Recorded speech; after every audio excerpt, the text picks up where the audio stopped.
Burn Notice Season 7. We are finally here, and this is where it all crashes down. This season is not about saving the mission. It is about surviving what the mission turned you into. Michael Weston is back with the CIA, but it is not the victory it once felt like. He is alone, emotionally gutted, and wearing the mask of someone who still believes in the system. But we know better, and so does he. This is not the story of a spy trying to get back in. This is the story of a man who got everything he asked for and realizes too late what it cost. The team is fractured. Fiona is gone, trying to build a life without looking back. Sam and Jesse are still loyal, but even they have their limits. And Madeline? She is holding on, but only just because she knows what it looks like when a son starts to disappear. And this time, she is watching it happen in real time. Season 7 is not just about danger, it is about consequences. It is about love that could not survive the war, trust that cracked under pressure, and the final question Michael can no longer avoid. What is left of you when you give everything to a fight that never loved you back? This is not the slow fall anymore. This is an impact. This is what happens when the last thing holding you together breaks. Hi, and welcome to Timeless New York City.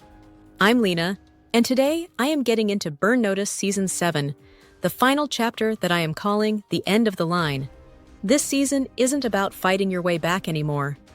It's about what's left when there's nothing left to fight for. If you've seen it, you know. This is where the weight of every choice comes crashing down. And if you haven't, spoilers ahead. Grab a drink, check out my Burn Notice playlist, and don't forget to like, comment, and subscribe not for the algorithm, but to keep shows like this alive. Let's break down this season, where the fallout is over, the masks come off, and the reckoning finally begins. Season 7. This is where it all stops pretending. This season is not about the Burn Notice anymore. It's not about missions, cover IDs, or trying to get back in. That part of the story is long gone. This is about what's left when the fight becomes your identity, and you can't remember who you were before it started. Michael is deeper in than he's ever been. He's undercover again, but this time, he's not chasing answers. He's trying to dismantle a terrorist network from the inside alone, cold, detached. The CIA has him by the throat, and he lets them. Because after everything, this is all he has left. The team is still around, but the distance is real. Fiona has tried to move on, to build something beyond the shadows, but part of her is still waiting for the man she used to know. Jesse and Sam are still standing, still loyal. But they're tired in a way that doesn't bounce back. And Madeline? She sees it all. She sees what the years have done to her son. She knows how this ends, and she knows it won't be clean. Season 7 is about erosion, not the kind that explodes, but the kind that hollows you out from the inside. It's about friendships worn raw, love stretched past the point of recognition, and grief that doesn't make a sound. It just sinks into everything. This is the end of the line. Not because the mission is over, but because it has cost them everything that made the fight worth it. And the final question is no longer about justice or redemption. It's simple and brutal. When it's all over, is there anything left of Michael Weston to save? Now let's get into the character arcs and the final chapter of a show that, even after everything, still managed to hit harder than I ever expected. Michael Weston, the spy who lost himself. Michael doesn't start Season 7 as a hero.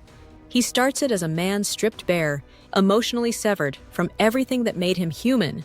He's deep undercover, embedded with the kind of people he once swore to take down. And the scariest part is he's good at it. Too good. Because becoming the weapon the CIA needs means killing off the version of himself that used to hesitate. He tells himself it's for the greater good, that he's protecting the people he loves by staying far away. But what he's really doing is disappearing. One lie at a time, one mission at a time, one betrayal at a time. Michael used to fight to get back what he lost. Now he's just trying to stay numb enough not to feel it. And when his choices start turning the people he loves into collateral damage, when the mission finally hits home in a way he can't ignore, he's forced to confront the hardest truth of all. He didn't just give everything for the job, he became it. By the end of Season 7, Michael Weston isn't trying to survive. He's trying to remember if there was ever a version of himself worth saving. And when the final shot is fired, we don't just lose a spy. We see a man who walked into the fire and wasn't sure he wanted to come back out. Fiona Glenanne, the love that had to let go. Fiona has always been like fire, loyal, fearless, and willing to follow Michael into any war. But in this season, she finally stops asking where he's going. She starts asking why. Michael isn't just distant, he's gone, physically present, emotionally vacant, buried in a mission that's taken him so far from the man she once loved, she can barely recognize what's left. Fiona has waited before through silence, betrayal, and impossible choices. But this season, she finally sees it. Waiting isn't love, it's surrender. And Fiona Glenanne has never been the type to surrender. So, she tries to move on. Not to escape the past, but to build something real in the present. She opens her heart to someone else. Someone who isn't haunted. Someone who offers peace instead of chaos.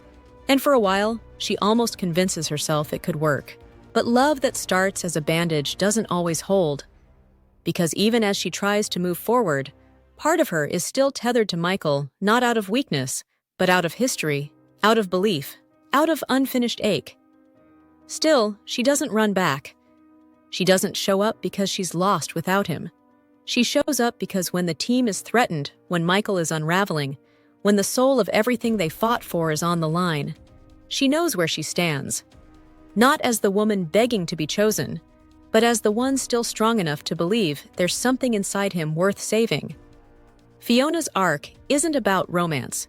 It's about resilience, about drawing the line between loyalty and self-preservation, and about loving someone enough to walk away and still show up when it matters most. Sam Axe, the loyalty that holds when everything else breaks. Sam Axe has always been the steady hand in the chaos, the one who lightened the tension with a joke, kept the team together when things got messy, and reminded Michael who he was when the mission tried to erase it.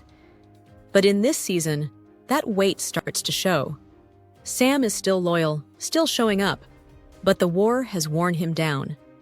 He sees what this life is doing to Michael. He sees Fiona pulling away, Jesse questioning everything, and Madeline bracing for a storm they might not all survive. Sam doesn't make dramatic speeches. He doesn't walk out. He simply starts to protect Michael in quieter ways, stepping in before things get too far, covering for him when the cracks start to show, and pulling him back when no one else can get through.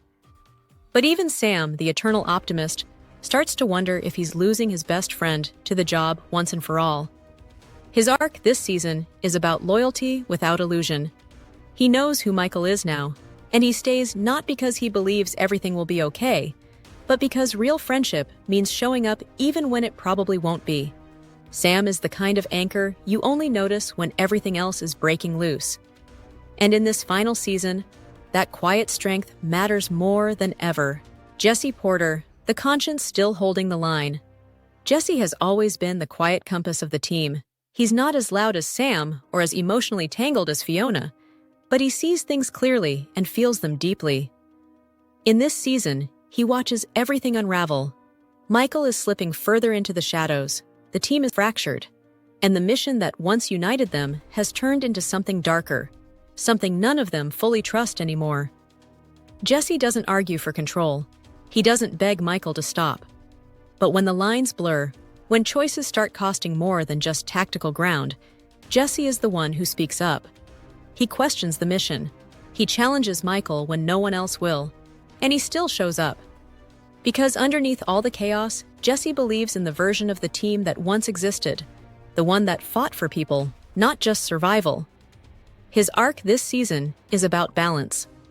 About holding onto a code when everyone else is breaking theirs.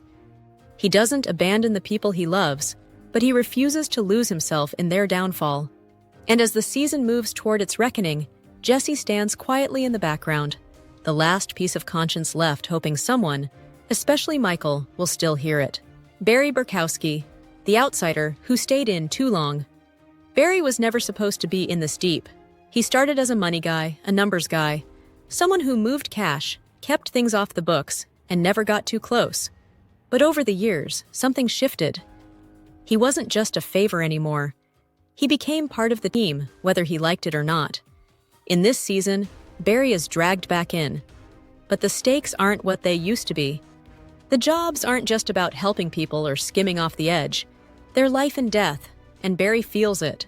The fear is real now. He's not a spy. He never claimed to be. And yet, here he is, trying to survive alongside people whose lives have completely unraveled. He's sarcastic, defensive, and visibly uncomfortable, but he stays.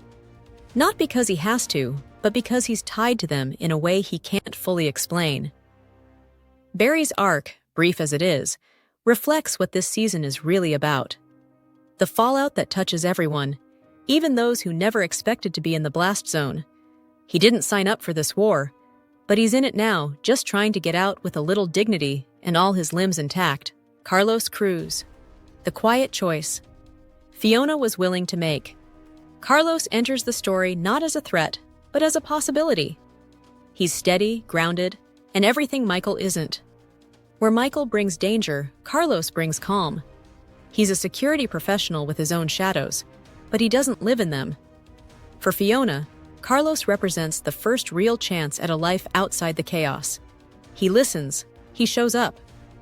He doesn't ask her to explain her past or constantly relive it. And for a while, Fiona tries to believe that this normalcy, the stability, could be enough. But as much as Carlos tries to understand her, he can't fully grasp the depth of what Fiona's been through, or what Michael still means to her. He's patient, but not blind. He sees the way she flinches when Michael's name comes up, the way she hesitates when the team calls.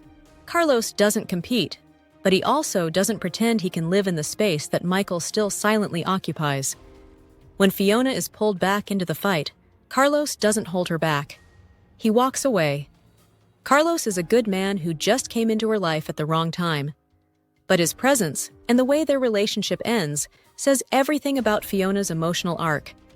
She wanted peace. She gave it a chance. But some loves, no matter how steady, can't compete with the ones forged in fire. And Carlos, for all his kindness, was never going to be the place Fiona stayed.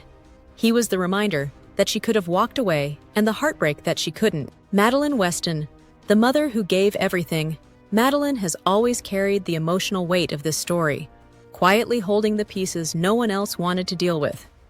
In this season, that weight becomes heavier than ever. She sees her son disappearing into the very machine he once fought against. She watches Fiona drift, Sam grow tired, Jesse stand guard, and the team unravel under the pressure of too many missions, too many secrets, and too many good intentions gone wrong. Madeline has begged, reasoned, and even stayed silent when she needed to. But this season, she knows time is running out. Her love for Michael never wavers, but it becomes clear that loving him now means accepting what he has become. She steps up, not in dramatic ways, but in small, powerful choices protecting her grandson, making impossible decisions, and ultimately doing what no one else could. In the end, she gives the last of herself not for the mission, not for the CIA, but for her family. Madeline's arc is about legacy, about strength, and about a mother's refusal to let the darkness take everyone she loves. She began this series as a woman who felt shut out from her son's life. She ends it as its final protector. And in doing so, she becomes the emotional core of the series and its final heartbreak. Now let's get into the villains for this season. The final season of Burn Notice doesn't give us cartoon villains or easy targets. It gives us reflections. Every antagonist this season isn't just a threat, they're a mirror. Some represent what Michael could become. Others expose the cracks in the system he gave everything to. And a few are reminders that the most dangerous enemies aren't always the ones holding a gun. They're the ones who believe they're right. Season 7's villains aren't here to destroy the mission. They're here to ask, was it ever worth saving? Andrew Strong, the patriot who mistook control for justice. Andrew Strong isn't introduced as a villain. He's CIA. He's supposed to be the solution. But from the moment he enters the story, it's clear his version of fixing things comes with its own cost. Strong recruits Michael with urgency, using the promise of redemption, of coming home, of getting it all back. But what he really wants is control. Strong doesn't care about Michael's past, his pain, or the pieces he's lost along the way. He only sees utility, a broken tool that still cuts clean, a weapon with a conscience that can be pushed just far enough. He maneuvers. He applies pressure in just the right places and calls it patriotism. But the truth is, Strong is as willing to bend morality as any criminal Michael has ever gone after. He just does it from inside the system. That's what makes him so hard to fight, because he still believes he's on the right side, even when he's pulling strings, risking lives, and lying to the very people he claims to protect. He's not trying to ruin Michael. He thinks he's saving him, which is exactly why he never sees the damage he's doing until it's too late. By the time Strong realizes the weight of what he's asked Michael to do, the line between ally and antagonist is already blurred. He didn't pull the trigger, but he helped load the gun. In a season full of enemies hiding in plain sight, Strong is one of the most dangerous because he never once believes he's the villain. Sonia, the soldier who believed too much. Sonia isn't introduced as a villain. At first, she's a contact, a handler, a bridge between Michael and the shadowy organization run by James. But it quickly becomes clear she's something else entirely. Sonia is committed, sharp, and trained, but not just by tactics or tradecraft. She's been shaped by belief. She doesn't question the mission. She doesn't question James. To her, loyalty is survival, and conviction is currency. She isn't evil or unstable. She's just someone who has lived too long in the dark and learned to make a home in it. What makes Sonia dangerous isn't her skills. It's her ability to spot weakness, to exploit doubt, and to identify the exact point where someone's morality can bend. She doesn't seduce Michael in the traditional sense she draws him in ideologically. She listens when others demand. She offers calm when others push. She's what Michael would be if he stopped resisting the pull and gave himself over completely to the cause. That makes her connection to him feel real, unsettlingly so. There's a version of Michael who could have chosen her, and she would have welcomed that version without hesitation. But in the end, Sonia is loyal to the mission, not the man. When Michael's doubts become a threat, she doesn't flinch. She sees it as betrayal, not heartbreak. And when the lines finally get drawn, Michael sees what he has to do. Stopping Sonia isn't about revenge or rejection. It's about cutting ties with the version of himself she was trying to nurture. She's not the villain of the season, she's the final temptation. And saying no to her is what tells us Michael still has something left to save. Simon Escher, the ghost Michael could have become. Simon returns briefly in the series finale, still locked up, but just as dangerous as ever. His reappearance isn't about revenge or chaos. This time, it's about leverage. The CIA wants Michael to interrogate him, to use him, and Simon knows exactly what that means. He sees right through Michael's calm exterior. Recognizing the same erosion that once consumed him, their conversation is less about intel and more about reflection. Simon taunts Michael not with threats, but with the terrifying familiarity of a man who once believed he was doing the right thing until there was nothing left but violence. In the end, Simon isn't just a villain from the past. He's a final warning, proof that becoming the mission can leave you trapped, forgotten, and unrecognizable even to yourself. James, the true believer who saw the system as the enemy. James doesn't enter the story as a villain in the traditional sense. He is calm, intelligent, and collected, not driven by chaos or greed, but by a very specific worldview. He believes the intelligence community is broken beyond repair, that its leaders are corrupt, and that the only way to create real change is to burn it down and build something new from the ashes. To him, Michael Weston is not a threat. He is a potential recruit. James sees in Michael the same disillusionment, the same scars, the same willingness to go farther than most people can stomach. And that is what makes him dangerous. Because James does not try to control Michael through fear or violence. He uses ideology, validation. He offers Michael the one thing no one else has in a long time: belief. At first, Michael plays along. He tells himself it is just another mission. But James is too smart for that. He knows when someone is lying, and he knows how to wait. His calm is disarming. His patience is lethal. James slowly becomes a mirror of everything Michael has tried not to become. Someone who justifies every dark choice in the name of a greater good. But the difference is, James stopped questioning himself a long time ago. By the end of the season, Michael has to make a choice. Not just between James and the CIA, but between becoming the weapon James believes he already is, or finding whatever is left of his own conscience and using it to stop him. James is not evil. That is what makes him terrifying. He believes he is the solution. And in Michael, he sees a successor. What Michael sees in James, eventually, is a warning. One that comes far too late to escape clean. Burn Notice didn't end with a triumphant victory. It ended with a reckoning. After years of chasing redemption, of trying to fix what was broken, Michael Weston had to face what the mission had cost him.